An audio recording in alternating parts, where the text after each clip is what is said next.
oops, what did I do? Okay. Are we? Are we not? Who knows? I was muted and then I accidentally clicked the overlay. I'm like, oops, no, don't do this. Everything should be good. Awesome. Do you want to take two? Alright, man. Alright. Okay, well, let's attempt this again. We're in! With what may be our final game of the evening, which would be a shame. Would be. Man. Of course, we have the player. Imagine that. Like, final game of the evening, it feels like we've barely got started, but yeah. Nonetheless, take us away with our players, as I rudely interrupted you. Yeah, used to doing those tournaments like Winter League Qualifier where games just goes for hours. Yeah, man, It's it's so true. much fun. Boy, with the player in the bottom left with the awesome Cascade icon, he is Minato. And his opponent in the top right corner with the awesome little missing in action decal. He is Master of Cheese, CheeseKing. It's like a... I mean, what is it? It's like a little... It looks like a little bomber man with like a gun. Looks like a key I think it's a gun. almost. I mean, it's a little guy with a gun. It's pretty cool, man. I like it. Yeah. Pretty sweet. So, CheeseKing isn't cheesing yet. Not yet, man. There's still time. There's plenty of time in PvZ to cheese. So, we'll see what he wants to do. Just moving around right now with this little probe and just trying to block the low ground, but he's going to come up into the main and just check gases before heading back down there. Oh, but Minato outsmarts him. Yeah. Hidden probe. Hidden Minato, drone even. He was probably even able to see with the Overlord the probe coming down, so he was... Yeah. The probe would be trying to block it, so then he just hit it over here, so as soon as the probe... It's high-level play, actually, because the players know exactly at the timing. CheeseKing's like, okay, it's 2:30 or whatever timing it is that the hatchery hasn't gone down yet, so it's not going to come down. And then it's like, okay, 10 seconds after that, I'll move my drone down. Look at this. CheeseKing just hides his probe immediately to the right-hand side. Like, Oh, I love that spot. I just feel like this is the start of the cheese. He's only on a single gas right now, so he's going to expand here pretty quickly. And this can open up to a few different follow-ups. You know, we've seen some very fast 4-gate follow-ups from this. We can see even an immortal burst off of one gas, or even, you know, take a second gas late and go for an immortal burst. It hits very, very quickly with a lot of zealots to kind of tank. So it's kind of interesting. We'll see what he wants to do here. His mothership core is about to come out, and we do see Minato is not going to be playing too greedily. He's got a gas down, so he's going to be playing with gas at least, not going to be playing gasless. That's one way to try and throw the game very quickly. Yeah, that's why we saw the Zergling of Minato actually miss this probe. This is such a difficult spot to actually check with your Zergling unless you're very, very careful. Because it would be normal to just click like here and here, but if you do that, you won't actually even see it. You have to click like right here or else the Zergling is not going to see this probe. Yeah, man. It's a really good position. And there's actually... I've won so many games just because I got a pylon right here. This we've got 3 gateways on the way up here, and that means we are going to probably see some kind of 4-gate aggression. We see a pylon on the way, which even kind of just reinforces this, because the pylon on the way just basically says, right, well, we're definitely going for this. You know, some people, they put down 4 gateways just in case they can do pressure, but then tech very quickly out of it. But with the pylon coming down, it looks as though he's almost definitely going to be aggressive. Even a second pylon. And only Ling's being produced right now from Minato.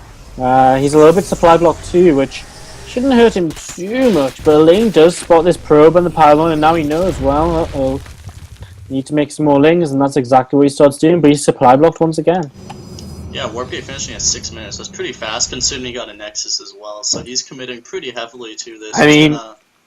He's still on 1 gas, so yeah. He's barely even mining off of his natural nexus. This is just kind of basically as all in as you can get, really. 2 queens chasing this mothership core away, and, well, Zerglings with speed are going to get us around on these first 4 zealots, and this is not going to do. The mothership core just gets away. 8 HP left on that one, and just gets away, and oh my god, these zealots are going to get surrounded. They don't even use the pylon as a bit of a wall, and, well, this is bad for CheeseKing from the get-go. just gonna, he's even gonna lose the pylon before he gets a warp in, I think, or maybe it's just gonna come down, but his Zealots are still gonna die, and this is huge. I mean, Minato takes the third base in front of his opponent, and I mean, this was a solid hold. He's a few drones ahead, now he can drone a little bit more heavily, he's got a lot more lings already out. And CheeseKing is going to boost some probes to try and catch up here, but he has no tech coming down. He's only just now taking his second gas and warping in a bunch of Zealots to try and kill off this third base, maybe. Yeah, I think Cascade or Minato, any of those guys, they did their homework. I think they knew what to expect, and Minato just did a very safe opening and just absolutely crushed this pressure here. And this more Zealots are going to get surrounded by lings. Zealots without +1 do not do well when surrounded by Zerglings, unfortunately. Yeah, Mothership Core gets a queen, and now these Zerglings are just going to trade against the Zealot. A couple more Zealots coming in, they should probably disengage at this point, but now he knows the pylons here, he sees more Zealots coming in, and you know, CheeseKing, he just has to keep on fighting, I guess. I mean, he puts down a robo facility, but RO4 is down, Roach missile attacks is on the way, we have a lair about to finish as well, so Roach speed is going to start up here very quickly. And this third base is going to be able to come down here nice and easily from Minato. I mean, again, these Zealots are going to attack, but only for a couple of moments, a few more lings coming out. And Minato's doing such a good job of just not over-droning and suddenly losing his third. He's just putting a few drones here, a few drones there, knows he's ahead on tech.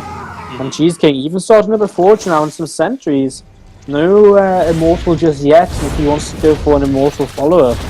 And there it is, now Corona boosting that up, so it looks like this will be an Immortal Sentry kind of follow-up to this attack, but I don't know how well it's going to work. I mean, a Hydra Den's on the way down, and it's going to be a long time before this hits. Yeah.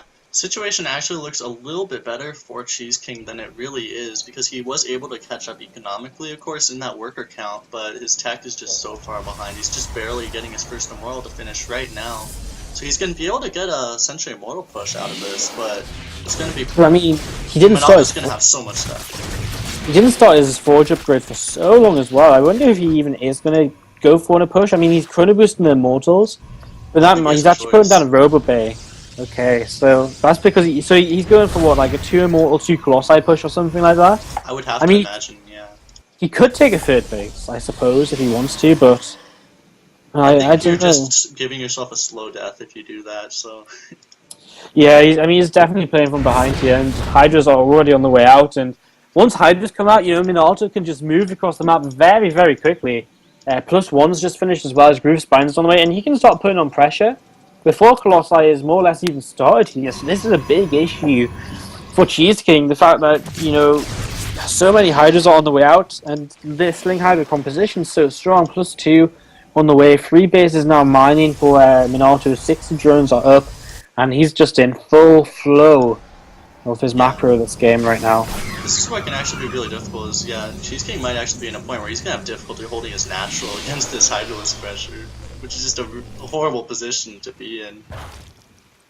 But it looks like he is going to try to be aggressive, at least that's how he's positioning out. Looks like he is getting Thermal Lance, he is hiding, he's putting this Colossi plus, he wants to hide it, so he's hoping that he's going to kind of show an Immortal Sentry type of push, and hope his opponent masses Hydras, which he's doing, and then catch him off guard with these Colossi and just go for it. Yeah, Lings and Hydras are heading up the left-hand side here, but I mean, Thermal Lance is about halfway done. The second Colossi is about to come out, so I mean, this is kind of his timing with that second Colossi. More sentries coming in, and Aspire now on the way down as well from Minato, so he doesn't even, you know, he's kind of got time. He can buy a lot of time too. He's got such a big army. The supply's 160 to 99 when there's no roaches on the map. Keep that in mind. You look at those supplies and you just think, you know, this Zerg player, he's so far ahead right now. Yeah, look at that weapon speed as well of those Hydralists, 0.75. Yeah, man, it's speedy. And here we go, that second Colossi is out, gonna start moving across the map. Warp Prism on the way. Again, that Spire's on the way, but I can't help but feel that it's probably not going to be used in this game. It's going to come down to most probably just the Concave here.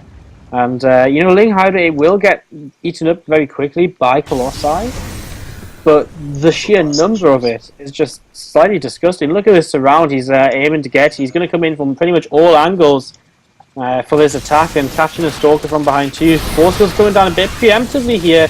And here we go, this engagement's going to happen, and a lot of Force Fields being used as the Lings start to pour on forward.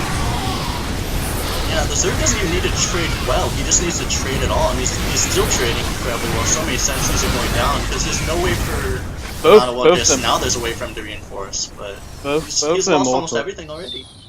Both the Immortals are dead, and I mean these few Hydras which sneak on through here, they're going to just take down everything, I think. I don't know why they're not targeting. Okay, they're targeting down sentries to stop force fields, and now the Colossi are going to go down, and CheeseKing is just down, and now in Cascade are just on a roll. They're going to just completely destroy Missing in Action here, 4-1, and this was just in dominating fashion. And you know, going into the finals against these guys, be it Missing My Insanity or Alien Invasion, they have to be goddamn scared of what they can come out with, because, you know, this is game over. I mean, the Hydras are just going to burst down this wall. This one Colossi doesn't matter. Some force fields come down, cool, who cares?